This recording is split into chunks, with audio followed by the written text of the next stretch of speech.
Natango bato bakolukaka solution de part et d'autre. Biso solution na biso evandine na makolo ya na kati ya losambo. Sekela basantu ezali losambo tukayo komona zamba kofongola lola oyo zoluka eza nini oyo zosenga eza nini elela Yesu akosala na losambo.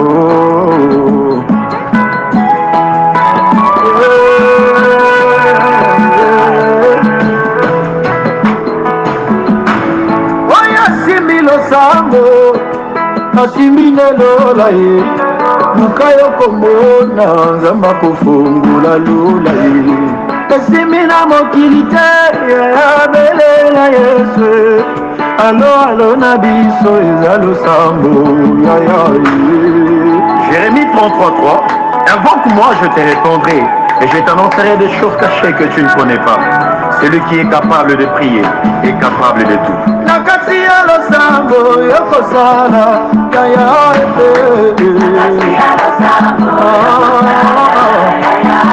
yaya nakati ya losambo yokopesa oyo na bata na vie bisika mayele ya bato esukaka ya koleba ndibelela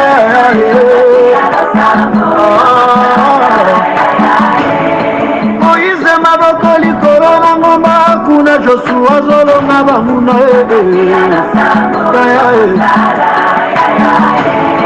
bataleli kisi na bango kasi biso kisi na biso ezali losambo lamuka na pongia molimo telema mpe bunda bituma libota na yo papa azalina bakakobelela na ntango likambo yo kobelela Yesu watu ezali nde kozinda na muso Yesu nde na kata losambo profete oza wape. Shalom mes bien-aimés. Na pesi bino susumbuti na kombo na Yesu Mesia pour na tango oya kobelema Yesu na présence ya Kolo.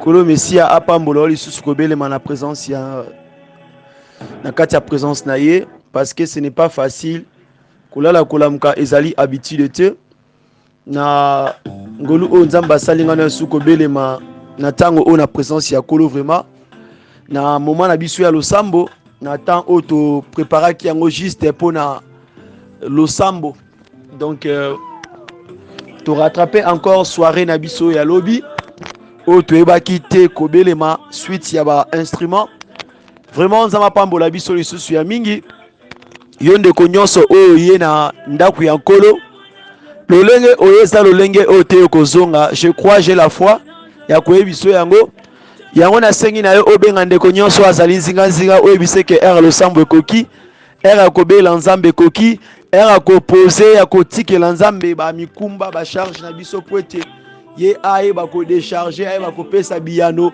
na ba problème wana makambo wana vraiment tika ete opambwama na tango oyo lisusu ya kobelema vraiment kati na présence ya Kolo po na yebi ke nzambe wana aza nzambe moko malamu ya kosaka te tika ete opambwama lisusu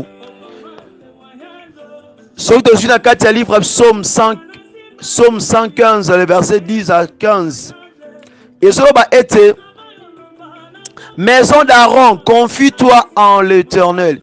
Il est leur secours et leur bouclier. Vous craignez l'Éternel, vous confiez-vous en l'Éternel. Il est leur secours et leur bouclier. L'Éternel se souvient de nous. Il bénira la maison d'Israël. Il bénira la maison d'Aaron. Il bénira ceux qui craignent l'Éternel, le petit et le plus grand. L'Éternel vous multipliera ses faveurs à vous et à vos enfants. Soyez bénis par l'Éternel qui a fait le ciel et la terre. La parole de Dieu. Nous sommes dans la présence de Dieu. Nous sommes là pour prier. Nous sommes là pour invoquer Dieu. Nous sommes là pour parler à Dieu. Nous sommes là pour yakotali sanzambe oezali ba question oyo evandisami na kati ya mitema na biso. Nalingi ete ko fortifier ndeko moko na tango oyo ayeba ete oyo liboso ya présence ya ngai Paul te, oyo liboso ya papa moko songolo pakala te, mais oyo liboso ya moto oyo babengi le rédempteur, babengi semba bilokota. Yango na montagne de Sion, na midi ya lelo tolingi toluka nzambe na haute niveau, na haute dimension, poto expérimenter sous sa main kati na biso. Bien, mais la Bible dit que l'Éternel azako s'adresser sa parole na ndaku ya Aaron. Alors il va se confier na ye, batia elike na bangwe pai na ye. Mais alobi plusieurs fois obi azali au secours, azali bouclier, yenda azali mobateli mobombi ndaku ya Aaron. Yona ngai tozali ndaku ya Aaron na tango oyo. Yono zali ndaku ya Aaron na tango ozo ndanga na tango oyo. Zamba zolo bana ete azako recommander avant kota na présence na ye.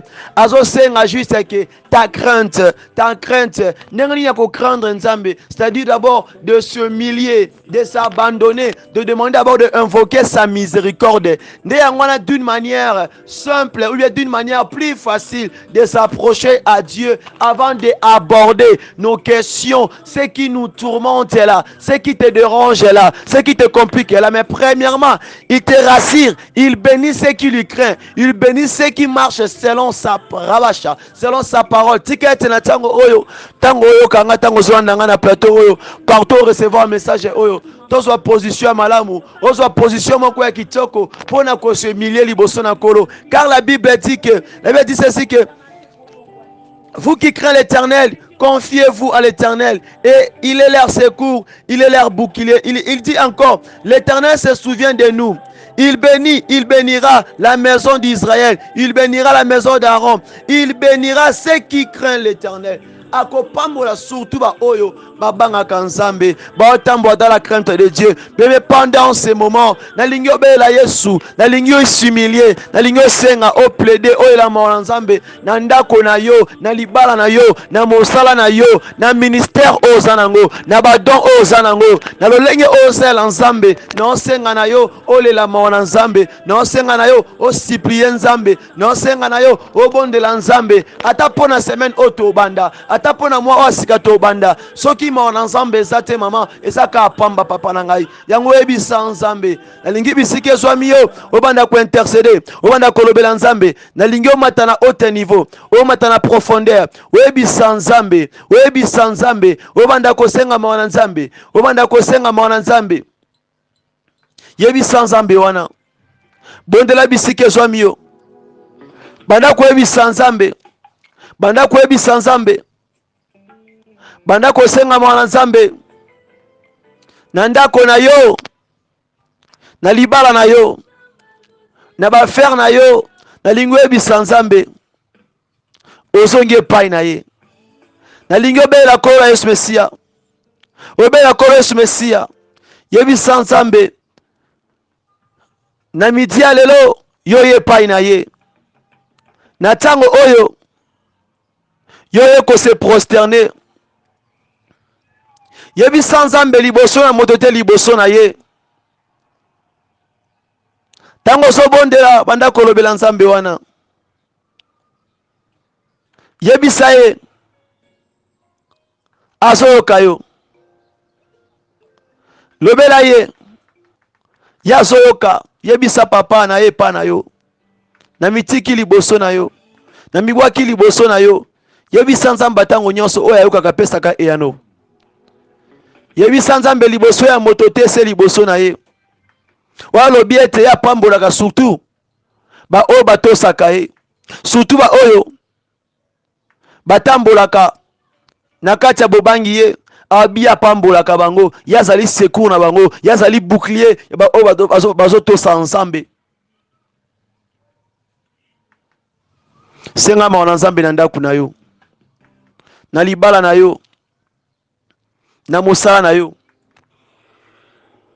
nalingi olobela nzambe bien-aimé nalingi prier nalingi otalisa nzambe ke na ntango oyo soki ete nani mosusu humilie-toi bien-aimé parle à Dieu yebisa nzambe na ntango oyo kasi soki ete nani mosusu alingi koyebisa bien aimé banda kosengama na nzambe yebisa nzambe yebisa nzambe ayoka mawa ayokela libota na yo mawa ayokela ndako na yo mawa ayokela bana na yo mawa yebisa nzambe wana azoyoka yebisa nzambe wana azoyoka yebisa nzambe wana.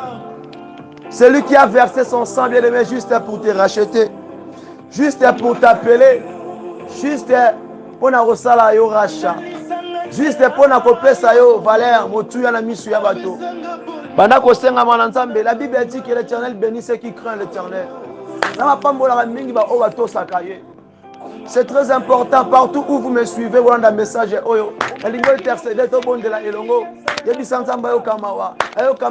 Ministère pour être ministère aux Zanangoana, Sorozo Banga Nzambete, au secours Nzambe Zate, Soroto Sanzambete, bouclier Nzambe Zalite, Yebi Sanzambe, mon sous Kakaseye, Lobela Nzambe, c'est lui qui bénit la maison d'Aaron, c'est lui qui bénira Israël, Yonde Israël, Yonde Ndaku Aaron, Yebi Sanzambe, au mythique Panaye, ta maison et toi, comme l'avait dit que moi et ma maison nous servirons l'Éternel. Yebi Sanzambe, Wana Kombo, les Messia Bandako Bondela. Banda kosengama wana nzambe kande ngozo recevoir message oyo kande ngozo bondela de mawana nzambe de bouclier nzambe de secours nzambe eza kosopere na kati ya ndako na yo ainsi que makila na Yesu ejinga ndako na yo ainsi que le sang de Jésus ezobomba ndako na yo. Bien-aimé, prie là où tu es, bien-aimé, intercède là où tu es banda kobondela yebisa nzambe soki etena ni mosusu oh hey. Mabra la kabasha. Yebisaye. Hey. Merci Jésus. Yangwana totombo ni maboko likolo. Totatoli oyo asimbili kolona se.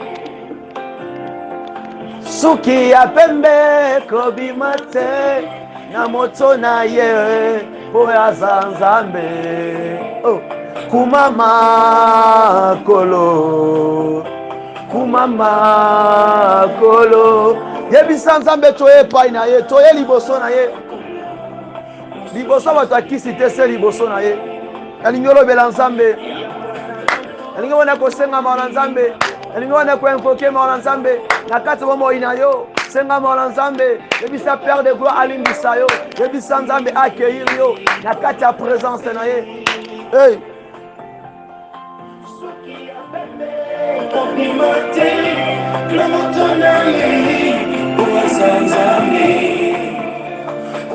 Bien aimé, il y a eu des sangs. Écoute-moi, il y a eu des sangs. Il y a eu des sangs qui ont été versés au temps ancien, au temps de Moïse. Il y a eu des sangs, le sang des agneaux, de brebis. Il y a fond wanyamagnon sur bazalaki saint. Mais makila wala nyonso entangama na tango nyonso na époque wa nyonso que Dieu demandait n'a pas pu te sauver, n'a pas pu te garantir, n'a pas pu te protéger, n'a pas pu te délivrer de la servitude démoniaque. Nalingi koyebisa na tango oyo invoquer le sang de Jésus, invoquer le sang de l'agneau, invoquer le sang qui brise même les barrières, le sang où sera même la malédiction générationnelle, le sang qui a libéré le monde entier sous la loi démoniaque, sous la loi satanique. Yamona tango oyo oza ko invoquer le sang de Jésus et de livrer ndako na yo elongola bomo ina yo na kati ya botutu, na kati ya blocage, na kati ya masque de verse nyonso, na kati ya maladi nyonso oyo eza ko régner, ko dominer na kati ya nzoto na yo, tope na kati ya ndako na yo, toute semence qui a été plantée nyonso baselaki na ndako na yo, nyonso ezalaki rabashanda, nyonso oyo monguna yaki ko déposer comme semence diabolique, le sang de Jésus-Christ ebanda kolongola, ebanda ko effacer, parce que le sang de Christ a l'efficacité, a la puissance de changer, de laver même likala ye comme pembe rabashanda na kombo na Yesu Messia. Aïe bondela yebi sans Nzambe banda ko invoquer le sang de Jésus, banda ko invoquer le sang de Jésus, invoque le sang de Jésus, bien-aimé, prie là où tu es.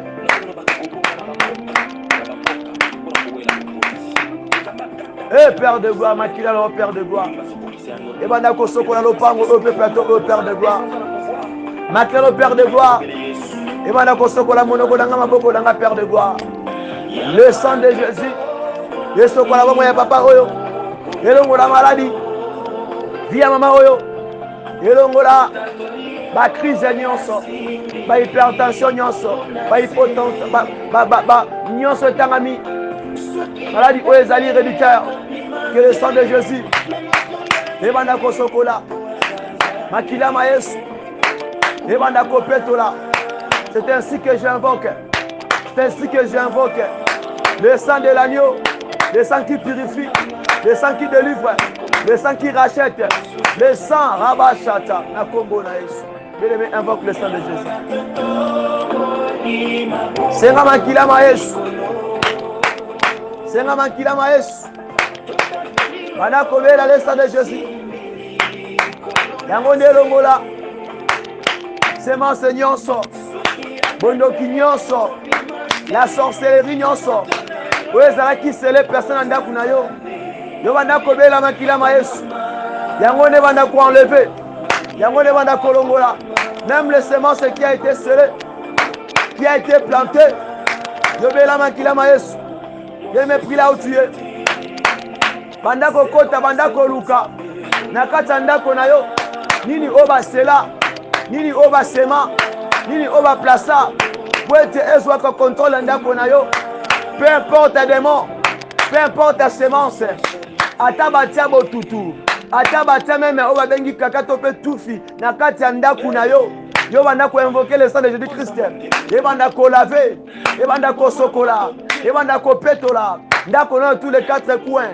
Yebi sans âme, le sang qui vivifie, le sang qui donne la vie, le sang qui transforme, le sang qui fait tomber, le sang qui enlève toutes les formes de la sorcellerie. Yo banda ko bela makila ma Yesu. Yango ne banda ko petola. Nyonso o mbongo na yo, na mosala na yo, yo invoquer le sang de Jésus na kombo la Yesu. Ne kuluso ko kisaki nyonso. Ya bana kombo na yo koma na nguya. Na livelo ezangisaka bakokimia nakotambola susu moto na sete nakobanga lisusu te mabe. Bien-aimé, quand la Bible nous parle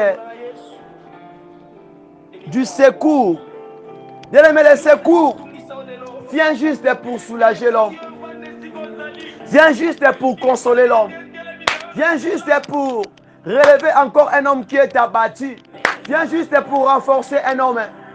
Et moi, c'est ainsi que, bien aimé, nous voulons appeler la puissance du Saint-Esprit. La puissance du Saint-Esprit selon Jean 14, 26. Parce que Bissomoto, bien aimé, et c'est qu'il faut qu'on invoque l'esprit de feu, l'esprit qui rabachanda, l'esprit qui quoi isaka. Même les quatre coins du monde de ténèbres, ozo kangayo, otika la katia boloko, na katia prison.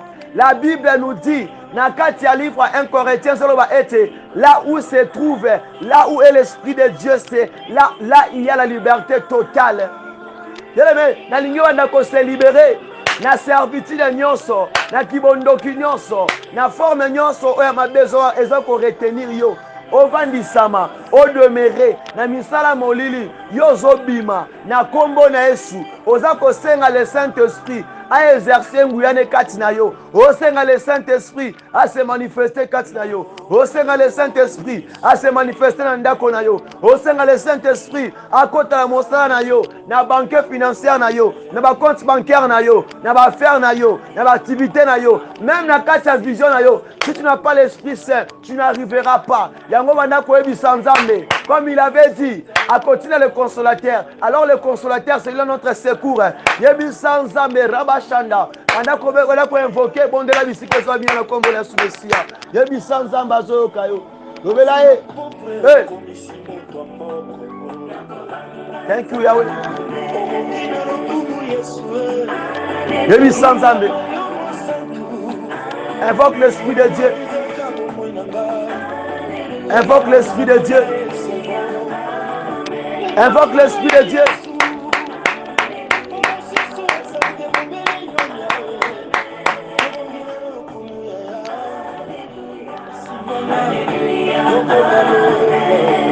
Hey.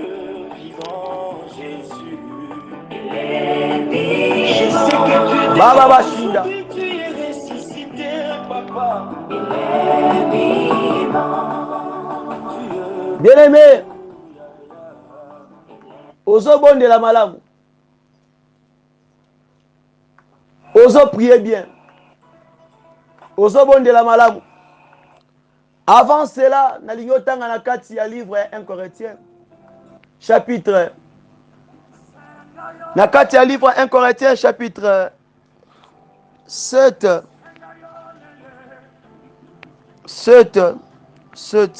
le verset tanga yango na poto continuer ko bondela poto za na kati ya prière alobi ete tozo rattraper soirée na biso ya lobi na kati ya livre 1 Corinthiens chapitre 23 et 24 et 23 elobi ete vous avez été rachetés à un grand prix, ne devenez pas esclaves des hommes. Alléluia. Baksa pe na kati ya livre 2 Rois 4:1. Baksa pe na kati ya livre Jérémie 29 le verset 11. Baksa pe na kati ya livre Josué 1:8. Chapitre 1 le verset 1:8. Pe na kati ya livre Proverbe chapitre 29 le verset 18. Alors bien-aimé, toko bakala kati ya losambo na biso sur la promesse de Dieu bien-aimé. Bien-aimé, à toi comprendre ete biso ebisa biso ete Zambe oyo andimaki kokufa to andimaki kokita na si ya mabele oyo walataki apparence ya kibomoto na kati ya bonzambe na ye andimaki kotangisa makila na ye kokufa nango bagologota kondima ete bakende kotia na kati ya kunda na kati ya cimetière na kati ya tombe. C'était pas pour rien. Il a fait cela pour te racheter. Il a fait cela pour te racheter à un grand prix qui n'a pas un nombre déterminable. Zambe on a somba ki on a talo. Na prix à monnaie pour te osala moto oyo osala pe erré. Na kati ya talo monene wana yango taliso na kati ya livre Jérémie 29 le verset 11. Abi, voici le projet que j'ai formé pour toi. Abi asala ki projet à peine bonheur, non projet à malheur. Yango so mona ete la femme oyo asala ki la femme oyo asala ki veuve oyo asala ba ete une femme d'entre les femmes. Alors amona ki ete vie na ye ezokoma na kati ya bowumbu. Kotala ete bana mibale bakomi da ba esclave. Alors, Azaki n'a pas ça comme la promesse de Dieu. Alors, ni esenga qui n'est ça là. Esenga qui n'est révolté. Nali ko ebiso ete na moya lelo. Ne sois pas l'esclave des hommes. Qu'est-ce que signifie l'esclave des hommes? Ce sont des qualités des gens qui ne savent pas leur vie, qui ne connaissent pas sa promesse, qui ne connaissent pas la personne qui est en Dieu. Ne sois pas l'esclave des hommes. Il faut que eba oyo zali. Pour eba kobonde la malamu. Un esclave aza moto o aza na vision te. Un esclave aza moto a mona liboso te, a tournaka bisika moko, a sela ka basusu. Un esclave aza condamné de mourir là, de rester là, rabocha. Alors pour vivre la promesse de Dieu, il faut d'abord te délivrer de la chaîne de la servitude, de quitter la captivité, de quitter le kiboumbu.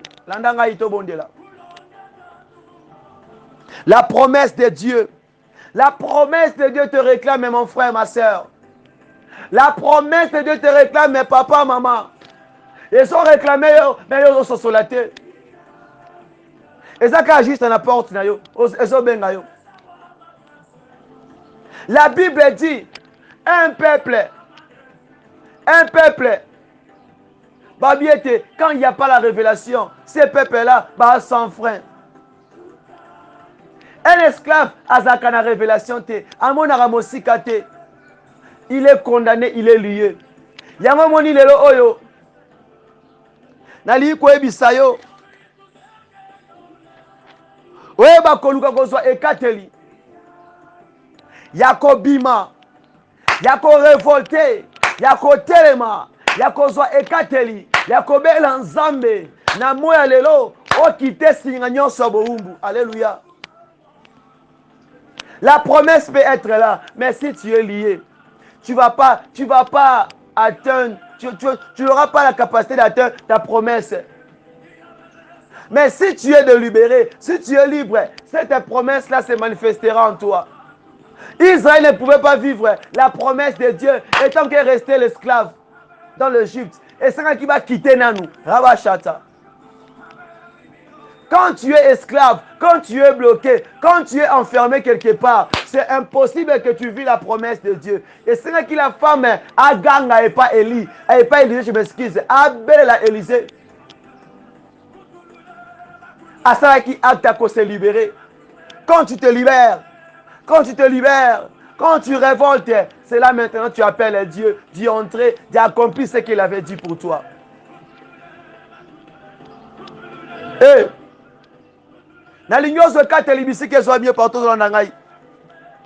nous voulons invoquer, appeler Dieu. Nous voulons prendre de l'autorité, bien-aimé. Ne sois pas l'esclave des hommes, bien-aimé. Ne sois pas l'esclave des hommes. Il y a des gens qui vivent, il avait dit, maman l'avait dit, papa l'avait dit, oncle l'avait dit. Ça s'est fait. Il y a des hommes mariés, il y a des femmes mariées qui continuent de dépendre toujours que papa avait dit, maman avait dit. Oui, c'est pas mauvais aussi. Quand papa avait dit, maman avait dit, il faut que ça se soit biblique. Mais quand ça se trouve dans les coutumes, là ça devient directement mal. C'est mauvais. Il y a des gens, Abimane Kongo Kala, Abimane Mbushima Ikala, Abimane Bandundu Kala, Abimane Bakongo Kala, Azana États-Unis, mais Akoba Gotambo toujours, na loi na bawa coutume, oh soi-disant chef coutumier Lobaka, Baja Batobongo, Baba Wumbu Nanu. Baba Wumbu Owazalaka, Balié na Singa, mais ba PC espace à resionner, ya ko se déplacer pe. Mais yo partout sur l'andangai, na linyo katache na Wumbu wana. Prends l'autorité, sois conscience, là ta conscience. Hey. Il est très important. Parce qu'il déclare, là où tu fouleras la plante de pied, ta plante de tes pieds, il te donnera en possession. Non, sois révolte. Si tu es bandawana, il faut bandawana. Et rebanda comment? Quand toi tu prends la révolte. Tellement au bon de là. Quand les choses ne marchent pas bien, toi tu es bloqué, tu es à l'aise. Toi tu ne maries pas, tu es à l'aise. Les célibats prolongés, tu es à l'aise. Tu n'enfantes pas, tu es à l'aise. Tu es malade, tu es à l'aise. Non, ne sois pas l'esclave des hommes. C'est-à-dire que ne sois pas aussi l'esclave de la maladie. Ne sois pas aussi esclave de la pauvreté. Ne sois pas aussi esclave de la célibat. Ne sois pas aussi l'esclave de cette maladie héréditaire. Ne sois pas aussi esclave de cette condamnation-là. Tu as déjà reçu Christ. Il faut te réclamer. Réclame-toi. Réclame-toi. Réclamez mon tonneau à Kati. Asala libre à Fongwama. Poyobi que la bilakana kolo. La Bible dit que Dieu t'a racheté. Christ nous a racheté à un grand prix. Un grand prix à nos obi que la montée pour la nini. Parce que l'obi n'a vu sur la 4 livre à Jérémie 29 11. Abi, il a formé un projet de bonheur, non un projet de malheur. Mon frère, ma soeur, la ligne se cateri. Quand il faut prier, il faut prier. Ozotan Kolukanzambe. Yakobele laye, il est déjà l'air. Oyebi santin papa telema. Yo benga ya telema. Yo moko luka. Kwani yoko kote la. Tala kote ni oza moumbu. Kimoumbu esala ka buto asala loko ali ko sala te ngwana kimoumbu. Peut-être comprendre ngo mabe. Kimoumbu eblijaka même mutu ali loko ali ko liate pour asa esclave. Kimoumbu epesaka mutu mwasi encore. Yes. Kimoumbu epesa mobali nanko parce qu'il n'a pas droit sur sa propre vie, parce qu'il n'est pas le maître de sa propre vie. Alléluia.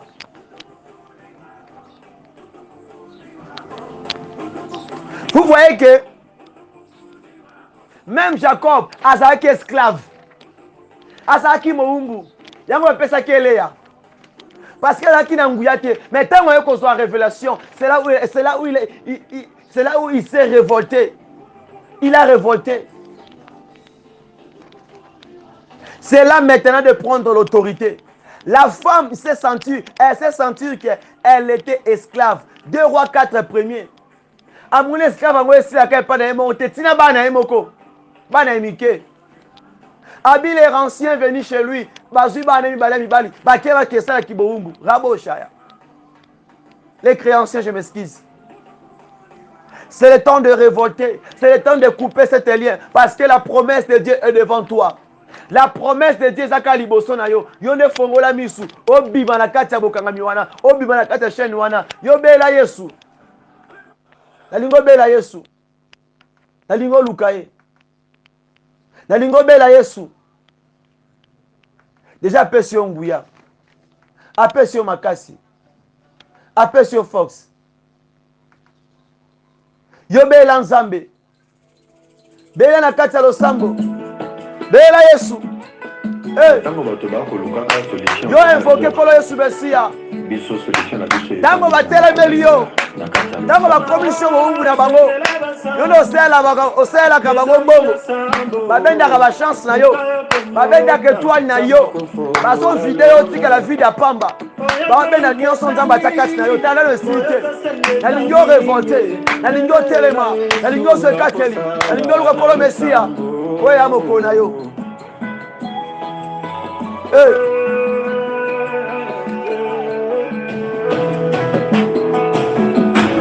Oya simbi losambo asimbi lola ye mukayo komona Nzambe kofongola lola ye asimbi na mokili te abelela Yesu alo na biso. Osomona tina kati ya livre 1 Samuel.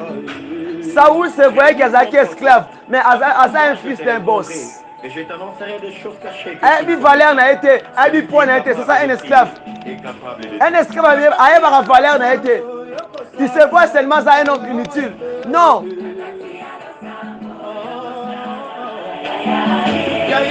Longola misu wana mabe wana boma yango. Lata misu ya sika. Nana lingyo invoquer Nzambe lingyo bondela.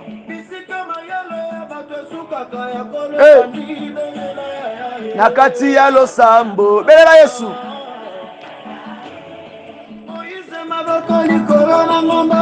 Belela ye. Nakati ya losambo ya. Yoso autorité. Yebisa Nzambe. Tu dois vivre cet bonheur. Abaki là où tu fouleras la peine de tes pieds, il te donnera la possession de cet lieu. Mais yo soit possession de pour la ligne. Parce que tu es lié quelque part. Parce que tu es bloqué quelque part. Pourquoi? Parce que la promesse là ne peut pas t'attendre quand tu es bloqué, quand tu es condamné. Et c'est là qui est dans Joseph Manakati Boloko. Pour que vous croisez sa promesse. Rabashanda. La promesse ne pouvait pas y entrer dans Katia Boloko. Et c'est là qui a Bimalibanda Boloko. Pour croire Ayamba Yango embrasser Yango. Na lingo bela Yesu Mesia. Na lingo matango likolo bela Nzambe. Po apesi nguya. Kande ngo sokondela wana. Kaka solution de vague d'autres. Biso solution na biso evangile na makolo ya na kata lo sambo. Sekela lo sambo. Ezani lo sambo. Tukayo komona Nzambe kofongola lola. Oyazo lukeza nini, oyazo sengeza nini, belela Yesu akusala. Esclave azalaka spectateur. Esclave ya accompagna kabatu. Ndemo sala esclave yango wana. Yakenda kotikela kabatu. Mais yemo ka bénéficiaire na lote. Te osabongo te teleme l'esprit wana. Il faut embrasser ta promesse. Même Joseph Lakatanda kwa Potiphar, le lenga zalaki esclave, il ne pouvait pas jamais atteindre sa promesse. Et c'est là qu'il a quitté l'onda kwa Potiphar pour croiser Bilaka na ye. Même aussi Mose Rabashanda. Hey, prends l'autorité. Et je t'annoncerai des choses cachées que tu ne connais pas. Celui qui est capable de prier. Invoque Dieu. Capable de tout. Nakati ya losambo.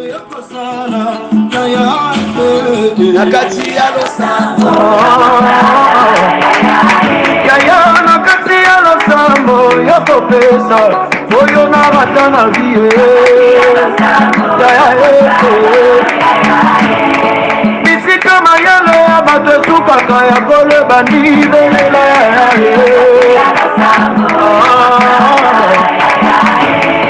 Moïse maboko likolo na ngomba kuna Joshua azolonga bamuna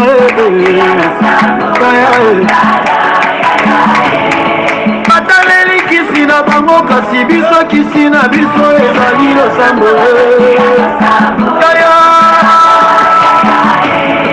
lamoka na pongia molimo belela Yesu belela ye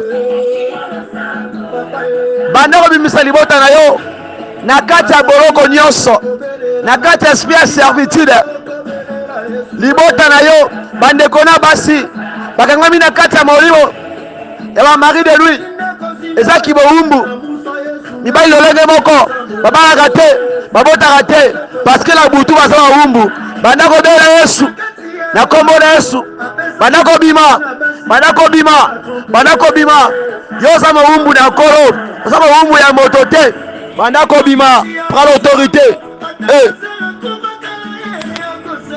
kati ya losambo yaya benga ye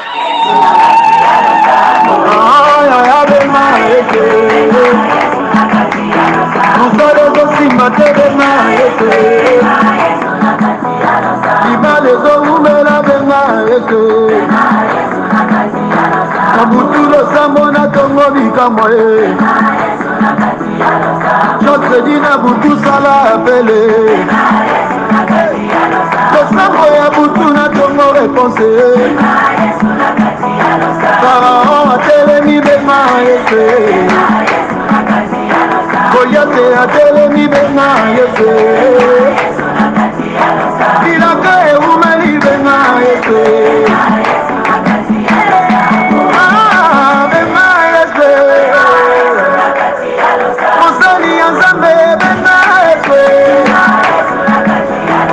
tonyela tinzoto benga ete osilisi mbongo na minganga kaka ndenge ozobondela wana bien aimé oyebi ke ezala bato mosusu na se ya mokili oyo il peut avoir la promesse de Dieu mais eza koatteindre te pourquoi il y a des gens comme des Cana na se ya mokili oyo Cana ye abotamaka na promesse ya Nzambe déjà mais papa na ye alakelaka ye mabe mpo azala esclave ya bandeko na ye et puis azala esclave ya bana bandeko na ye.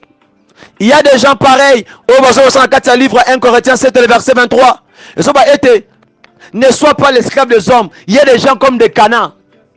Déjà va laquelle m'a mais à la promesse ensemble. Et ça na nani? Et ça na yomoko sikoyo. On comprend de qui tu es. On comprend de qui tu es. Pose-toi courage. Yakobima. Peut-être ton père t'a maudit. Ta mère t'a maudit. Peut-être ndekomoko à laquelle on m'a oncle tata mwasi mais na kati ya malédiction wana oyo se trouve na kati yango ke osala eloko moko te motema mabe jalousie kaka kanda wana kaka ya motema oyo moto azalaka nango motema mabe wana comme dit la parole de Dieu le cœur de l'homme est mauvais le cœur de l'homme est tortueux et rempli de malice et rempli de mauvaises choses du monde yo ozobondela otala parole ni baloba pona yo peut-être bakonda yo esclave ya bandeko te me ya bana bandeko na yo hey okozala tapi yo ozala tapi te babi yo ozala mokila oyo te ozala mutu babi yo okufaka bisikana te okufa bisikana te bango nde balobi me esolobi bongo te yo nde zwa ekateli na ntango etikali te ebelela ye yo invoqué pelisa moto tumba kata basinga wana tumba kwesa loba wana brise buka yango e buka na kombo Yesu Mesia banda ko bondela banda ko invoqué beta maboko kwisa force nyonso bondoki senga yo lele. Il est temps. Cana avait la promesse de Dieu. Cana avait la promesse de Dieu. Parce que na kati ya Cana ezalaki na bilei oyo esengaki elesa héberger une nation, je m'excuse, qui devait passer par Canaan, se réfugier en Canaan. Yopé, talamita malamu. Qu'est-ce qu'on a dit sur toi? Moi na liboso moi na mibale. Soit kateli. Bandako bondela, bandako telema. Bandako repousser. Bandako bima beta maboko. Bima, bima, bima, bima, bima. Quitter la kati ya boumbu wana. Bima ndako ya servitude. Bima ndako bokangami wana. Bima ndako chômage wana.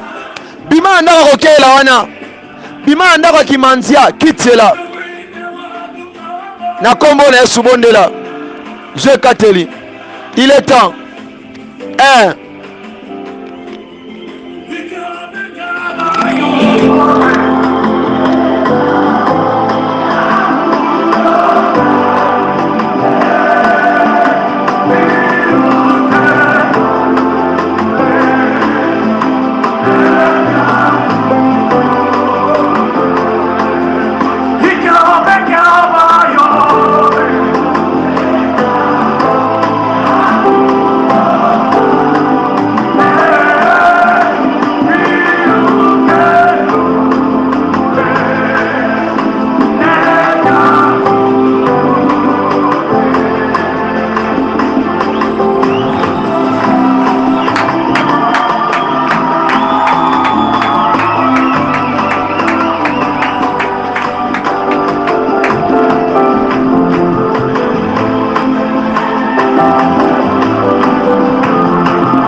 Eza na misusu yeba lakele maloba to basakele mabe to na kati ya libota na ye moko eza nango ka dini ke mobala kokuta na ye akoza na ye akobanda relation na ye bakobanda vie na ye mais suko mbala kotike na position wana eza esprit ki boumbu eza mbali mosusu yazwaka ne misala azwaka pe salaire ebele mais na salaire wana asala keloko monte à se retrouver en rien. Et les esprits qui boumbu. Ne sois pas l'esclave des hommes. Yango yo, il faut m'y libérer. Il faut quitter. Il faut soit écarter liwana. Et ça, mon so comment est-ce que va me l'année qui s'est en midi pourquoi? Pourquoi? Parce que le monde impose. Yo peut tellement quitter qui boumbu wana. Tellement, la délivrance ne vient qu'à celui qui comprend, qui prend l'autorité, qui révolte. Yango tango zo bondela zwe kateliwana banda ko telema parce que tu dois vivre la promesse de Dieu. Jérémie 29 fait tantôt de katia bomo inayo na katia vina yo ovanda kimiate so sengi ya ko tambola so sengi ko beta maboko so sengi ya ko saka ya ko gangela eyoka nyama yokaka mire yokaka mabele yokaka lobela yango maloba selon Josué 1 tina première verset tina okitana se au moins ete bibezo ba ete nzamba pesio nguya abite bisko rotia matambe na yo ya opesu yango en possession yo banda ko loba même si tu as été maudit même si ba lobelo mabe yo banda ko bima kaka na kata nguya na be bondela bisko zo na kombo na Yesu Mesia bondela zo ekate na kombo na Yesu.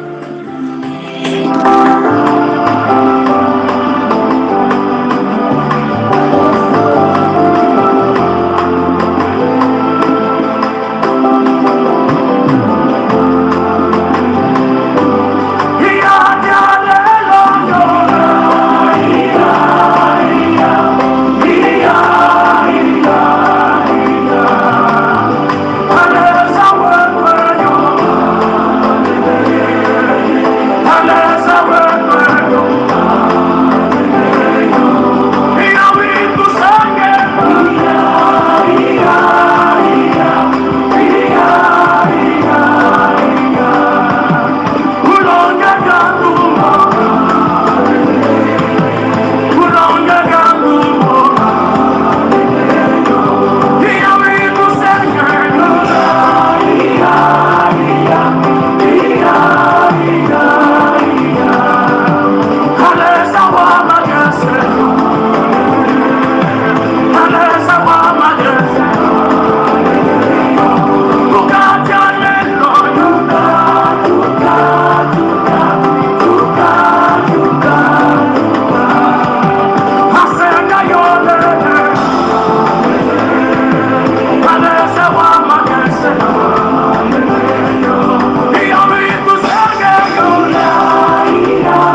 kaka ndenge ozobondela bongo nalingi yo invoquer nalingi yo esisa Nzambe ke bilaka la promesse oya loba pona yo elanda yo elata nzoto soki la femme la agangaki epa mosakoli Élysée esike Nzamba Elisa salaki pourquoi pas po ganga epa Nzambe oyebisa Nzambe kaka wana bisika mosusu te kaka bisiko za wana ye a kokisa bilaka ya loba pona yo elata nzoto kaka wana bisika mosusu te yo ebisa papa banda ko prophétiser banda ko déclarer la promesse oyo Nzamba loba likolo na yo masakoli oyo zwa prophétie oyo zwa bilaka oyo zwa yo banda ko déclarer yango na ndaku na bisiko za na ndaku alibala na musala banda ko déclarer yango na ministère wana banda ko déclarer maloba wana banda ko lobango avec force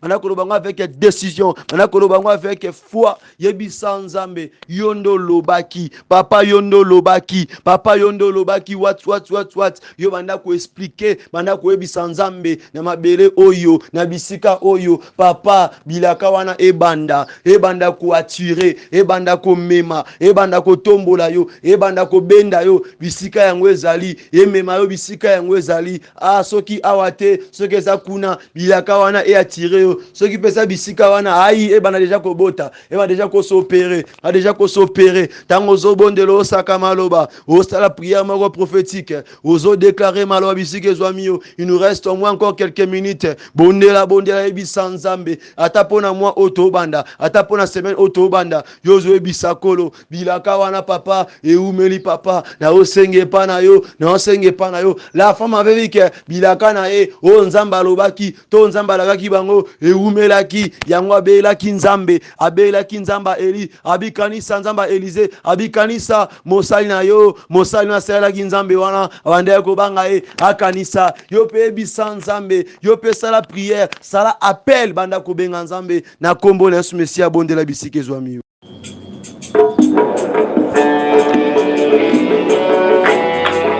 yebisa Nzamba lola bilaka wana elata nzoto la promesse simbango lokola aigle ndenga atrapaka nyama na kati ya mai to pe mbise na kati ya mai kanga yango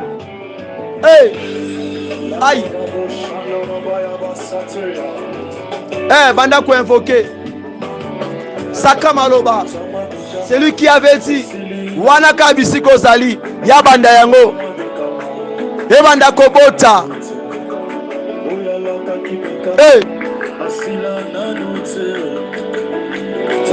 yebisa Nzambe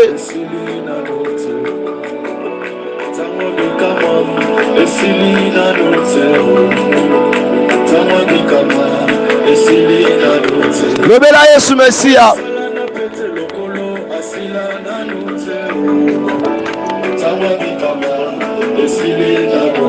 même si ça tarde ça doit s'accomplir parce que c'est lui qui avait dit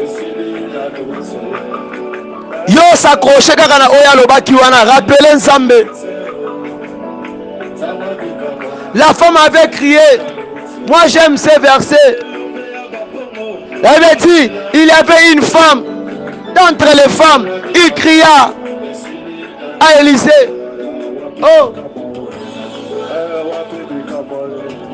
et Dieu lui a posé la question ça c'était Dieu lui-même il a dit que puis-je faire pour vous que puis-je faire pour toi que puis-je faire pour toi qu'as-tu tu as du prix tu as du valeur invoque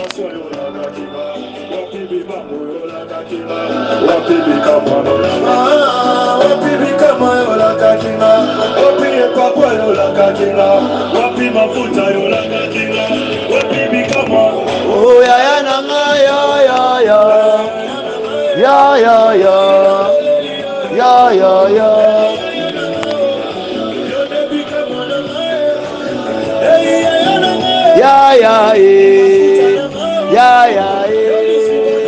ya ya eh, ya ya eh, ya ya eh. Yebisa etanga bikamu ekoki. Cette promesse là est la tanzoto. Aïe, tu as assez attendu. Tu as assez patienté. Tu es toujours là, Yebisa Nzambe, c'est ton temps. Il est temps. Bonera. Ya ya eh. Oh ya ya eh. Ya ya eh. Ya ya. Ayo kaka.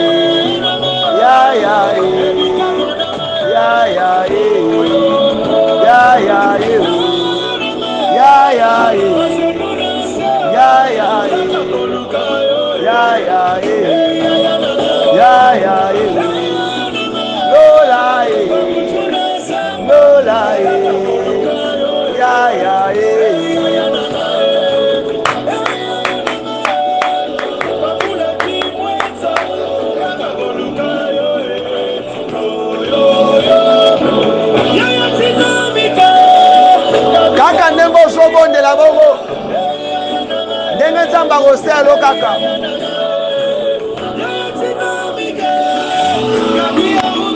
Ya ya eh. Appelle ta promesse par son nom. Appelle ta promesse na kombo na yango na titre o Nzamba peselo yango. Oyebi titre promesse wana malamu. Eza promesse nini? Yo benga yango na kombo na yango. Yo benga yango na forme na yango. Et ya ko rejoindre obisiki ezwami yo. Yebi sans Nzambe papa ngayo yo. Me voici. Ndima yango lokola appel à ministère. Ndima yango lokola appel à kota na kati ya œuvre de Dieu. Yebi sa Seigneur me voici. Raba shinda bondela. Emma, Emma, Emma, Emma, yo, yo, yo, yo. Emma, Emma, Emma, Emma, yo, yo, yo. Hey.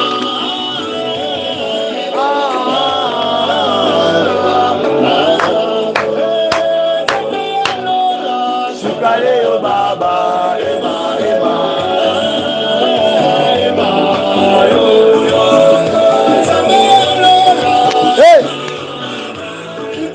Benga bilaka la kombo nango. Webi yango malamu benga yebisa yango ya. Ai. Rejoindre Simba yo et Tanzoto.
Nebinene bandaka, penebinene sukaka, ebandaka ba minimiser yo, ba seka yo, ba ignorer yo, mais suka nango, ka bango ba yoko betelo maboko. Yebi sans Nzambe wana bondela, invoquer promesse wana bilaka wana.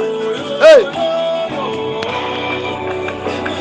Kaka ndengo bondeli bongo, tika kolo Mesia apambola biso ya mingi. Nalingi tosala losambo oyo ensemble. nalingi otika semaine oto banda maboko na kolo Yesu Mesia pe butwa lelo pe libota na yo bandeko na yo nyonso ba projet na yo yebisa kolo Mesia akamba biso na kati ya mois ya avril abomba abatela nalingo tika moto bana maboko na kolo Yesu Mesia osenga sa protection osenga aussi sa main pe bondela pe pona ba serviteur nyonso oyo osela nzambe na kati ya vérité pe na kati ya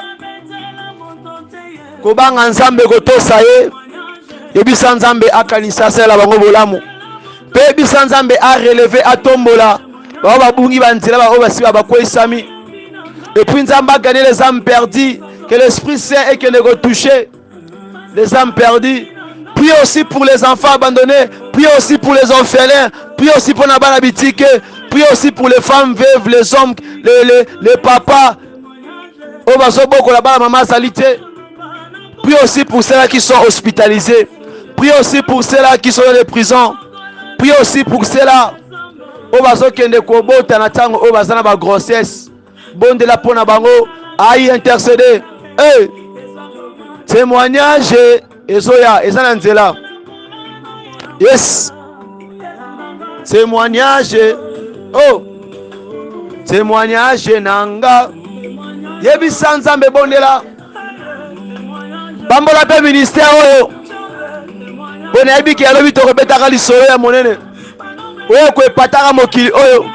Aïe. Témoignage. Oh.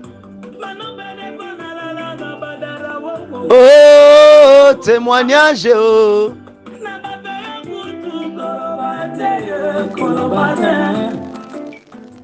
Na kombo na Yesu Mesia. Lolengo bondeli. Le Dieu d'Abraham, d'Isaac, d'Israël. Merci pour cette opportunité, merci pour cet moment. Merci pour ta parole, merci pour ce temps qu'on a pris. Juste pour invoquer, juste pour parler, juste pour appeler nos promesses, bien-aimés. Je crois que na losambo oyo ndeko moko na moko asali na kati ya pokwa lelo yo zoyeba kolatisa yango nzoto po ebi kobimisa moto moko na kati ya kiboumbu na kombo na Yesu. Père de gloire, na kotika ba moya ndeko nyonso, papa, maman, frère, sœur, o baza na kati ya groupe oyo, partout ba recevoir un message oyo, o baza pe na kati na biso a elongo na kati ya peto awa, yo bomba, yo batela, yo sela moko na moko, yo surprendre, yo sala bolamu, yo élever, yo pambola. Tikete na mois d'avril, ezala mois oyo, moto nyonso abikela ngolu, abikela grâce. Na niveau ya finance, na niveau ya mosala, na niveau ya santé, na niveau d'activité, na niveau ya voyage, na niveau ya projet, yawe yo osala, yako kamwa na via ndeko moko. Na moi otobanda, qu'il soit ainsi. Tikate Jérémie 29 et 11. Et là tandeko moko, projet wane bonheur, projet wane paix, et ça la partage na yo, na kombo na Yesu Mesia, ainsi que nous avons prié comme un seul peuple réuni par ton nom. Nous disons aussi merci Yoshua Mashia. Kolo apambola biso ya mingi. Bonne soirée, bon début de la semaine d'avance avec Jésus-Christ de Nazareth. Soyez bénis. C'était votre humble serviteur le frère Paul Boakassa. Vraiment comment on a partager ba audio oyo pe comment on a sala charité ba bonne œuvre ba libéralité. Pour le coup, na kole su Mesia nzamba ko futu ya mingi. Soyez bénis na kombo na su Mesia. Bye bye. Shalom.